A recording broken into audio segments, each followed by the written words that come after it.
저희들이 어제 네 번째 날에 대해서 살펴보았습니다. 이 해달별, 이 빛은 이 첫째 날의 빛과 동일한 단어를 사용했습니다. 오르라는 단어인데요. 근데 넷째 날의 이 빛은 복수로 되어 있다고 말씀드렸습니다. 마오르, 그러니까 빛의 도구라는 뜻입니다. 그러니까 넷째 날의 성도들의 사명은 뭐냐 하면 세상의 빛인데요. 이 땅을 비추는 빛인데요. 해달별로서 보이지 않는 첫째 날에 예수님의 빛을 나르고 보여주고 세상에 비추어서 세상 사람들이 예수님을 믿고 예수님의 빛을 받아들여서 생명을 얻게 하는 그런 빛의 도구로서 살아가는 것이 성도들의 삶이다, 이렇게 말씀을 하고 있습니다. 제가 요한복음 1장에 나오는 침례 요한을 예화로 말씀을 드렸는데요. 이 침례 요한은 예수님의 빛을 세상 사람들에게 보여주고 믿게 하는 그런 빛의 도구였습니다. 우리도 동일하죠. 우리도 그리스도의 편지, 그리스도의 향기, 그리스도의 대사로 주님께서 임명해 주셨어요. 예수 그리스도를 세상에 알리고 보여주고 믿게 해서 예수 그리스도의 빛을 받아들이고 생명을 얻게 해서 그 첫째 날 영적인 탄생을 가져다 주는 그런 세상의 빛으로 사명을 감당하는 것이 성도들의 삶이다, 이렇게 말씀을 드렸습니다. 오늘은 다섯째 날과 여섯째 날을 살펴보겠습니다. 다섯째 날은 하나님께서 물고기들 그리고 새를 만드셨어요. 그리고 여섯째 날에는 짐승과 인간을 만드셨습니다. 다시 말하면 이 세상에서 숨쉬고 움직이며 살아가는 모든 생명체를 창조하신 날이 다섯째와 여섯째 날입니다. 그리고 이 다섯째 날부터는 이 복이라는 단어가 나옵니다. 넷째 날까지는 복이라는 단어가 나오지 않고요. 이 다섯째 날부터 이 복이라는 단어가 나오는데, 이 복이 무슨 단어와 함께 나오냐 하면 번성이라는 단어와 함께 나옵니다. 복을 주시며 가라사대 생육하고 번성하라. 짐승들에게도 복을 주시며 이 생육하고 번성하라 라고 말씀하셨고요. 인간을 창조하신 후에도 똑같아요. 복을 주시며 생육하고 번성하라고 동일하게 말씀을 하셨습니다. 이 복이 뭐냐 하면요, 복을 하나님께서 어떤 소유나 어떤 재물이나 세상의 성공과 출세, 부귀영화로 말씀하지 않았습니다. 복을 하나님께서 정의하실 때 번성하는 것이다, 이렇게 말씀합니다. 자신과 같은 모양의 생명체가 이 땅에 가득하게 되는 것, 이 번성이 복이라고 말씀하세요. 그런데 하나님께서 짐승들에게도 복을 주시고 번성의 축복을 주셨고요, 인간에게도 동일합니다. 그런데 이 짐승들의 번성과 인간의 번성은 달라요. 똑같은 게 아닙니다. 예를 들면 채소, 나무가 씨를 뿌리고 번성합니다. 그리고 새와 물고기, 각종 짐승들이 이 땅에서 번식해서 번성해요. 그런데 큰 문제가 생기지 않습니다, 그들의 번성에는. 그런데 인간의 번성은요, 다릅니다. 무조건 번성하는 것이 복이 아니에요. 이 땅에 깡패들, 도둑, 강도, 강간범, 연쇄살인자들이 번성해서 이 땅을 가득 채워요. 그럼 이 땅이 어떻게 되겠습니까? 무시무시한 세상이 되고요, 지옥과 같은 곳이 되겠죠. 그래서 하나님은 인간들의 번성은 좀 다르게 다루십니다. 아담과 하와가 범죄한 후에 후손들이 이 땅에 번성했습니다. 그들의 번성이 복된 번성일까요? 아니지요. 죽음과 사망의 번성이고요, 저주의 번성이었습니다. 온 인류를 죽음으로 몰아넣는 번성이었어요. 아벨을 돌로 쳐 죽인 가인의 피가 흐르는 인간들이 이 땅에 번성한 것입니다. 그래서 하나님은 노아 홍수 심판으로 모든 인간을 다 썰어버렸습니다. 왜냐하면 그 번성이 복된 번성이 아니었기 때문입니다. 죽음과 사망의 번성이었기 때문이에요. 그래서 복된 번성이 되려면 어떻게 해야 하는가, 그것을 우리가 생각해 봐야 한다는 겁니다. 창세기 1장에서 이 5번째의 창조와 6번째의 창조에서 하나님께서 복된 번성이 무엇인가를 우리들에게 가르쳐주고 있습니다. 5째 날, 6째 날에 하나님께서 물고기, 새, 짐승을 창조하셨죠. 근데 레위기서를 보면요, 이 물고기와 새와 이 짐승들에게는요, 2가지 종류로 나누어서 창조를 하셨습니다. 정결한 짐승과 부정한 짐승이에요. 하나님께서는 이 정결한 짐승의 특징과 부정한 짐승의 이 특징을 말씀해 주시면서 하나님께서 원하시는 번성이 이 땅에 무엇인지를 가르쳐 주고자 원하셨습니다. 오늘 5번째, 6번째 날에 하나님께서 창조하신 물고기, 새, 각종 짐승을 통해서 하나님께서 원하시는 번성이 무엇인지를 함께 살펴보도록 하겠습니다. 첫 번째, 땅에 기는 짐승을 통해서 살펴봅니다. 땅에 기는 짐승 중에는요, 이 정결한 짐승의 특징 2가지가 나옵니다. 대새김질하는 것하고 굽이 갈라져야 합니다. 그래야 정결한 짐승이에요.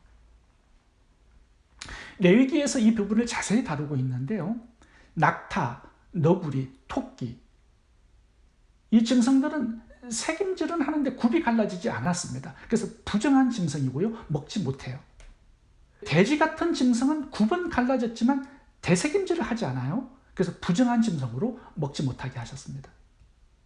근데 소나 양은요, 대새김질도 하고 굽이 갈라져서 정결한 짐승으로 구별이 됩니다. 이 대새김질하는 게 무엇을 상징하냐 하면 주야로 말씀을 묵상하는 것입니다. 소나 양, 염소 같은 이 초식동물은 풀을 뜯어먹고 위장으로 일단 보내죠. 다시 올려서 대새김질을 하루 종일 합니다. 이것이 하나님의 말씀을 사랑하고 주야로 묵상하는 성도들을 상징하는 내용입니다. 말씀을 사랑하고 하나님 말씀을 묵상하는 사람들을 이 땅에 번성케 하라는 메시지를 주시는 겁니다. 우리가 매일 아침에 일어나서 말씀을 묵상하죠. 큐티 시간을 가집니다. 하나님과 조용한 교제 시간을 가져요. 그리고 하나님께서 주신 이 말씀을 가지고 하루 종일 묵상하면서 씻고 다닙니다. 이것이 말씀의 대새김질입니다. 우리가 말씀을 듣고 기록해 놓았다가 나중에 그 말씀을 다시 한번 읽고 공부하는 것, 이게 말씀의 대새김질입니다. 하나님께서 원하시는 성도들이 바로 이러한 성도들이라는 거예요. 말씀을 사랑하고 묵상하는 제자들을 이 땅에 만들어 번성케 하라는 것입니다. 말씀을 묵상하면요, 깨달음이 오지요, 확신이 오지요, 순종의 삶을 살게 되는 겁니다. 근데 우리들의 문제는 뭐냐 하면 생활이 너무 바빠요. 말씀을 묵상하고 대새김질할 시간이 없습니다. 들었던 말씀도 모두 날아가 버리죠. 말씀이 남아있지 않아요, 마음에. 하나님의 말씀이 나의 생각, 감정, 판단, 어떤 결정에 영향력을 행사해야 되는데 아무 영향력도 행사할 수가 없습니다. 그렇게 되면 부정한 짐승이 되는 겁니다. 대새김질, 이것이 정결한 짐승의 특징이에요. 2번째 정결한 짐승의 특징은 굽이 갈라져야 합니다.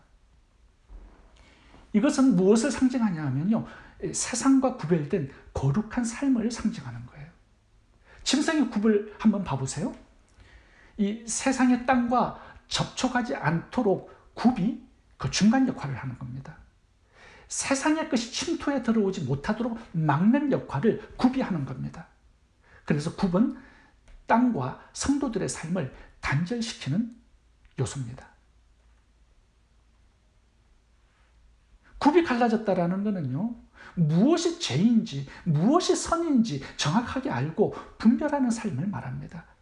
천국과 이 땅에 양다리를 걸치지 않는다라는 뜻입니다. 이 토끼, 개, 너구리 같은 이 부정한 짐승을 보면요, 굽으로 그 발이 갈라지지 않았습니다. 여러 개의 발가락이 똑같아요. 어느 것이 오른쪽인지 어느 것이 왼쪽인지 구별을 할 수가 없습니다. 근데 소나 양 같은 이 짐승을 보면요, 굽으로 된 발이 두 쪽으로 분명하게 갈라져 있습니다. 이쪽 저쪽이 분명해요. 오른쪽 왼쪽이 정확합니다. 이렇게 세상과 구별된 삶, 이것이 성도들의 특징이고, 이런 구별된 거룩한 삶을 사는 사람들이 이 땅에 가득하기를 하나님께서 소원하신다라는 거죠. 하나님께서 원하시는 번성은 이 땅에 하나님의 말씀을 사랑하고 묵상하는 사람입니다. 그리고 이 세상에서 말씀에 순종하며 세상과 구별된 거룩한 사람입니다. 두 번째, 물고기를 통해서 살펴보도록 하겠습니다. 물고기의 정결의 기준은요, 비늘과 지느러미가 있어야 합니다. 비늘과 지느러미 이 두 개가 다 있어야 정결한 물고기가 됩니다. 그렇다면 비늘이 상징하는 게 뭘까요? 비늘은 자기를 보호하는 능력이죠. 생선의 비늘을 보면 정말 단단합니다. 바늘이 들어가지가 않아요. 그러니까 외부의 위험 요소와 공격을 막는 역할을 이 비늘이 하는 겁니다. 이 비늘은 성도들의 삶에 어떤 상징적인 의미를 주냐 하면 죄의 정욕과 세상의 미혹과 마귀의 공격을 막아내는 능력을 의미하는 겁니다. 무엇이 이 비늘과 같은 역할을 하냐 하면요, 하나님의 말씀입니다. 하나님의 말씀으로 무장해야 세상의 공격으로부터, 마귀의 공격으로부터, 죄의 공격으로부터 우리의 생명을 지키고 보호할 수가 있습니다. 에베소서 6장을 보면요, 악한 영들과 싸우는 영적 전쟁에서 승리하기 위해서 전신 갑주를 입으라 이렇게 말씀합니다. 그리고 공격용 무기도 나오죠. 성령의 검, 하나님의 말씀을 가지라 말씀합니다. 여기서 나오는 전신 갑주가 바로 갑옷인데요. 갑옷. 옛날에 군인들이 갑옷을 입었지 않습니까? 물고기의 비늘에서 영감을 얻어서 이 갑옷을 만들었다고 합니다. 말씀으로 영적인 생명을 보호하는 것. 이게 비늘의 상징성입니다. 에베소서 6장 14절에 보면 방어용 무기가 여러 개 나오죠. 한번 읽어보겠습니다. 진리로 너희 허리띠를 띠고 의의 흉배를 붙이고 평안의 복음에 예비한 신으로 신을 신고 모든 구 위에 믿음의 방패를 가지라. 여기까지가 보호용 무기들입니다. 그런데 공격용 무기도 또 나와요. 구원의 투구와 성령의 검, 곧 하나님의 말씀을 가지라. 그러니까 공격용 무기도 있고 방어용 무기도 있는 겁니다. 하나님의 말씀 안에는. 이 전신갑주는 비늘에 해당하는 방어용이지만 물고기에는 지느러미가 있죠. 이 지느러미가 바로 공격용 무기입니다. 지느러미가 어떤 역할을 하냐면요, 물결에 떠내려가지 않도록 추진력을 줍니다. 물결을 거슬러 올라가는 능력이 바로 이 지느러미예요. 이 역할입니다. 물고기는 지느러미가 등에도 있고 꼬리에도 있고 몸통 옆에도 붙어 있습니다. 몸의 균형과 방향을 잡죠. 그리고 앞으로 전진할 때 이 지느러미가 필요합니다.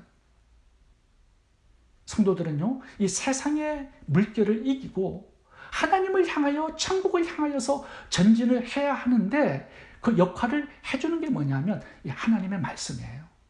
성령의 검, 곧 하나님의 말씀. 살아있는 물고기를 보면 물을 거슬러 올라갑니다.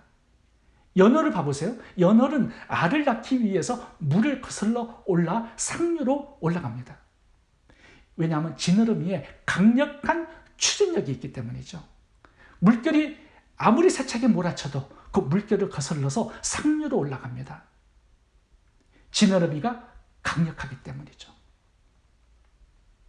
성도들도 이 세상의 풍조와 유행과 제약에 휩쓸려 살아가지 않고 하나님을 향해서, 천국을 향해서 힘차게 올라가야 한다라고 말씀합니다. 그 역할을 해주는 게 뭐냐? 하나님의 말씀이라는 거죠.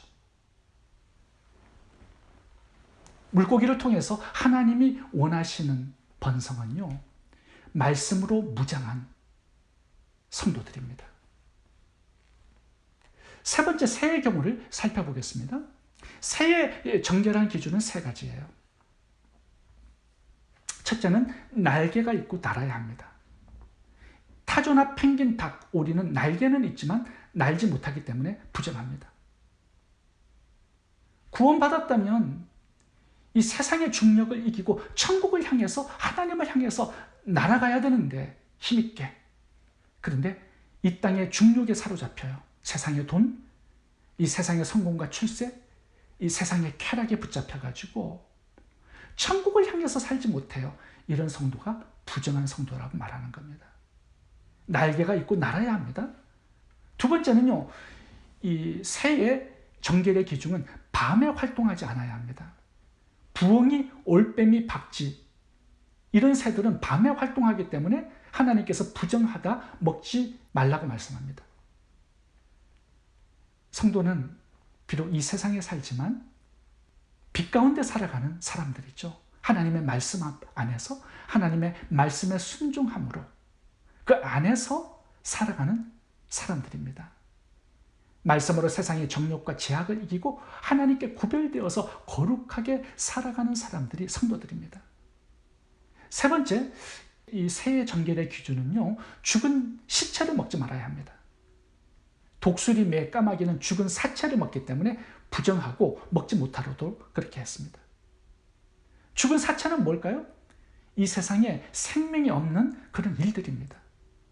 도박이나 마약, 술, 사치, 게임 중독, 성적 타락, 이 생명이 없는 일에 손대지 않는 것이 정결한 성도의 기준이고 조건이라고 말합니다. 그런데 이제 이 새 정결 기준을 보면요, 또 하나가 나오는데 그게 뭐냐면 잡식하는 새가 부정하다라고 말씀하고 먹지 못하게 했습니다. 잡식. 이 까치하고 까마귀 같은 이 새들은요, 고기도 먹어요. 사체도 먹어요. 근데 나무의 열매도 먹습니다. 가리지 않고 다 먹어요. 이런 새는 부정하다라고 말합니다. 아무거나 가리지 않고 잡식이에요. 부정해요. 성도들은 이 땅에서 이 세상의 것과 하나님의 것을 분명히 구별하고 살아야 된다는 겁니다. 가룟 유다를 한번 봐보세요. 예수님도 따라가요.